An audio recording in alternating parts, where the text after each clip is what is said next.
What if the entire video game industry as you know it, the launch days, the rating system, the licensing contracts, the very idea that a console is even called a console, all of it traces back not to a great game, but to a handful of quiet business decisions made in boardrooms, courtrooms, and warehouse back office. And here's the part that most people never think about. The decisions that shaped this industry weren't made by visionaries with perfect foresight. They were made by people under pressure trying to survive.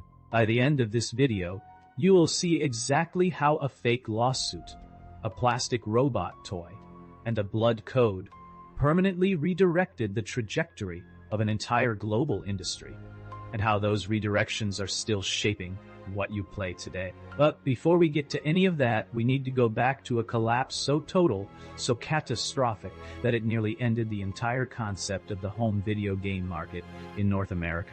Not slowed it down, ended it. In 1983, the North American video game market was generating $3.2 billion annually. By 1985, that number had fallen to $100 million. That is a 97% collapse in under 2 years. To put that in perspective, that is not a market correction. That is not a recession. That is an industry that essentially ceased to exist. Now, the popular explanation for this, the one you have probably heard, is that the market was flooded with bad games. And that's partially true.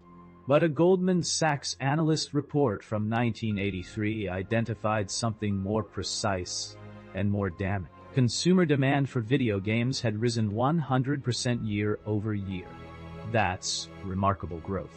But manufacturers had increased their production output by 175%. The market was being buried under product that no amount of consumer demand could absorb. The crash wasn't caused by bad games alone. It was caused by a fundamental mathematical mismatch between supply and demand, one that guaranteed collapse regardless of quality. Here is the detail that rarely gets mentioned alongside that statistic. While North America was watching an entire industry evaporate, Japan was completely unaffected. Nintendo's Famicom was thriving throughout the entire crash period. The catastrophe was not a global technology failure. It was a North American market structure failure, and that distinction matters enormously because it's what made the next decision possible. By 1985, American retailers had a policy. They would not stock video games. Toy stores, department stores, buyers had been burned so badly by the crash that the category was effectively blacklisted. If you were Nintendo trying to bring a Japanese gaming console into this market, you were facing a wall. So, Nintendo didn't call it a console. They called it an entertainment system. And they didn't market it as a video game device. They marketed it as a toy, complete with a peripheral that had nothing to do with gaming. That peripheral was called the Robotic Operating Buddy, or ROB. And here's what ROB actually was: a calculated deception. Nintendo never intended ROB to be a meaningful product. It was, as multiple retail historians and game journalists at CBR and SVG have documented, a deliberate Trojan horse. The robot gave retailers a physical object they could put in the toy aisle without having to categorize the package as a video game system. Nintendo went further.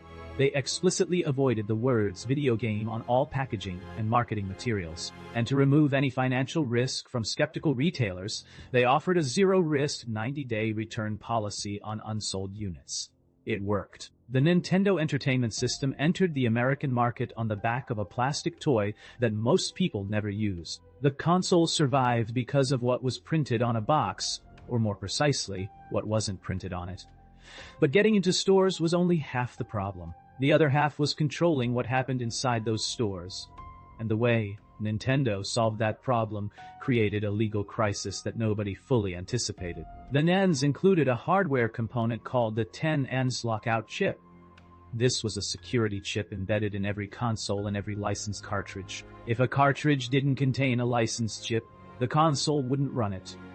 In practice, this gave Nintendo extraordinary power over who could publish games on the platform and under what terms. Third-party developers had to sign contracts that, among other things, limited them to 5 game releases per year on the NES. 5 per year. For a company like Konami, which had the development capacity and the catalog to release significantly more. This was a serious commercial constraint. So Konami did something that, in retrospect, is almost absurdly logical. They created a second company. The company was called Ultra Games. It had different branding, different packaging, a different name on the box, but it was Konami. Publishing additional titles under a fictional label specifically to circumvent a contractual cap. Games you may have grown up with, games published under the Ultra Games label, were Konami titles operating under a shell identity. This is documented in bootleg game research archives and widely confirmed across retro game preservation communities. Now, Nintendo's lockout chip kept most developers in line. But there was one company that decided to crack it.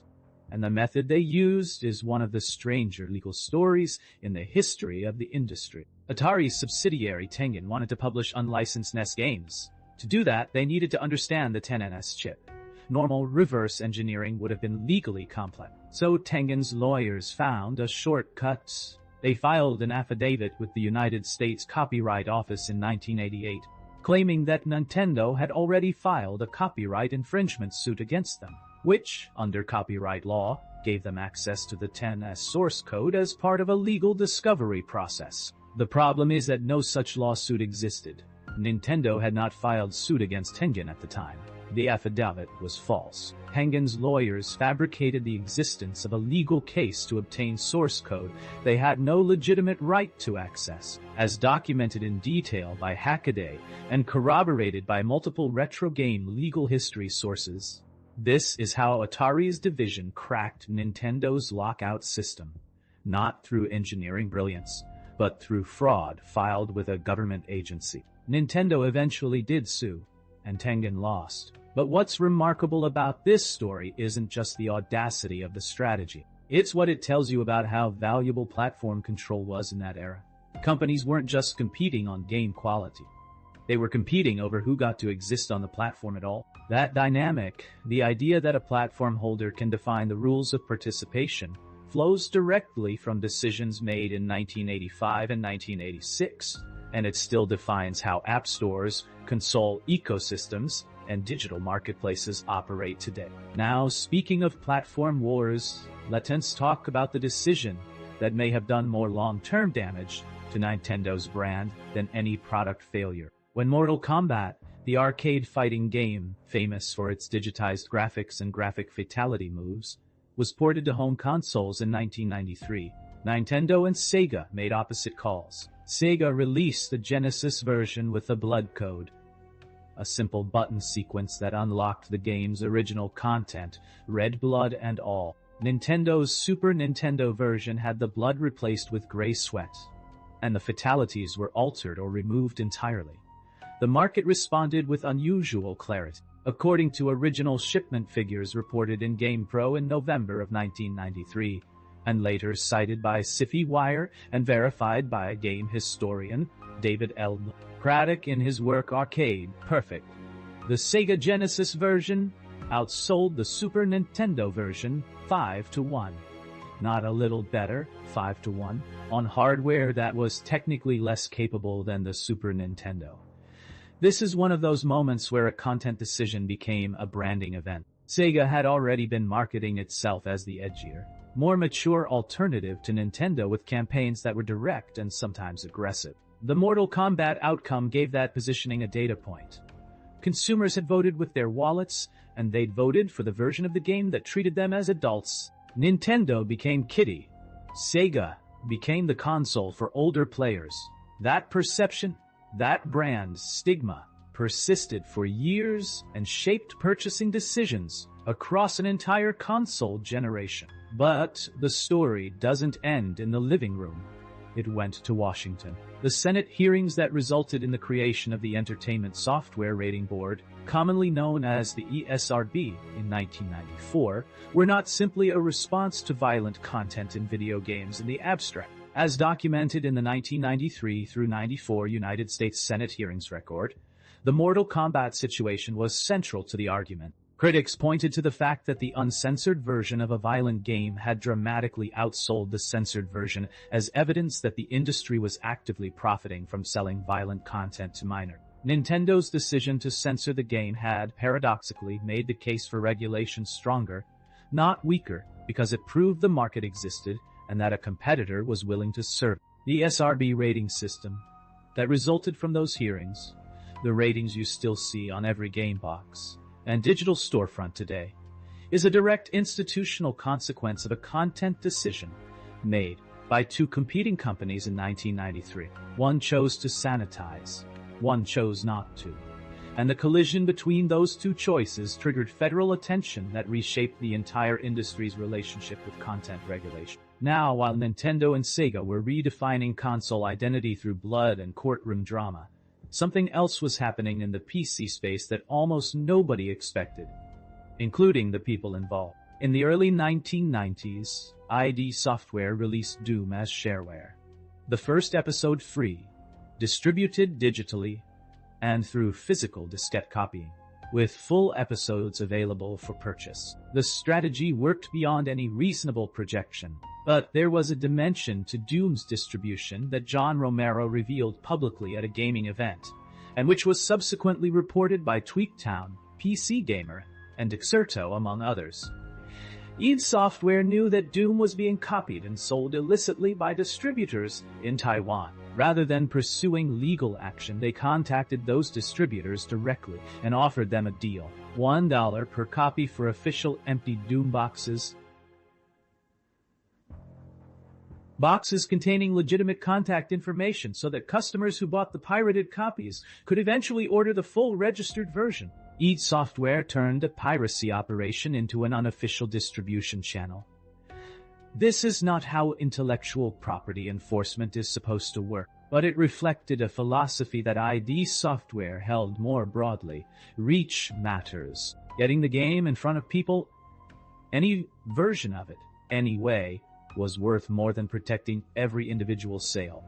And that reach had consequences that extended far beyond game sale. A Microsoft internal study conducted in the mid-1990s discovered that Doom had been installed on more computers worldwide than Windows 3.1.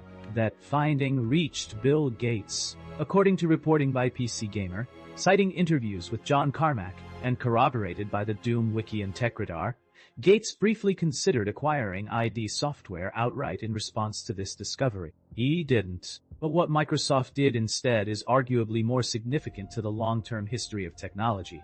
They developed an official Windows 95 port of Doom, specifically to demonstrate that Windows was a viable platform for gaming. The team that built that port included a Microsoft employee named Gabe Newell, who would go on to co-found Valve and build Steam, the platform that today controls the majority of PC game distribution worldwide. There is a direct line, however winding, from ID Software's willingness to work with Taiwanese pirates, to Doom's installation numbers, to Bill Gates' response to those numbers, to a Windows 95 gaming demo, to Gabe Newell's career trajectory, to the existence of Steam. None of those connections were planned.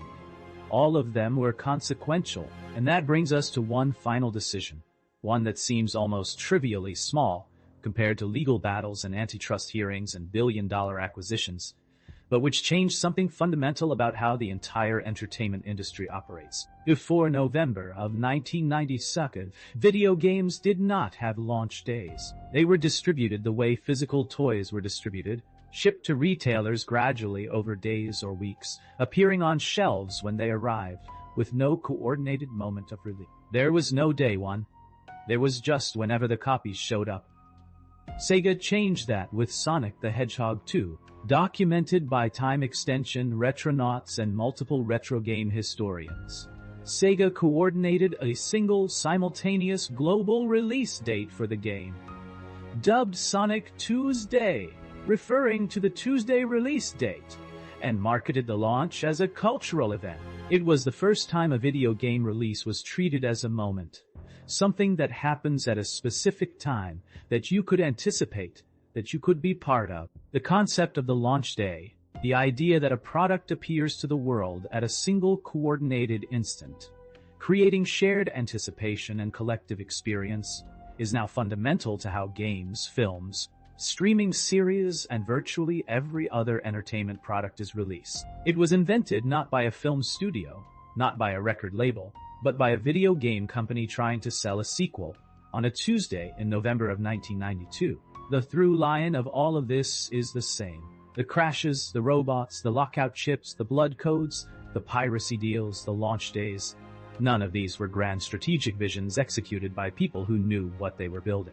They were responses, adaptations, workarounds, people and companies making decisions under constraint, and those decisions calcifying into the structures that define the industry today. The video game industry is often told as a story of technology, better graphics, faster hardware, larger worlds. But the architecture underneath all of that is made of legal agreements, marketing calculations, platform politics, and business decisions that most people have never heard of. If this kind of history, the real mechanics of how industries actually work, is something you want to keep exploring, this channel goes deep on exactly that. No hype, no filler, just the documented, sourced, genuinely strange truth behind the technology and culture you already care about.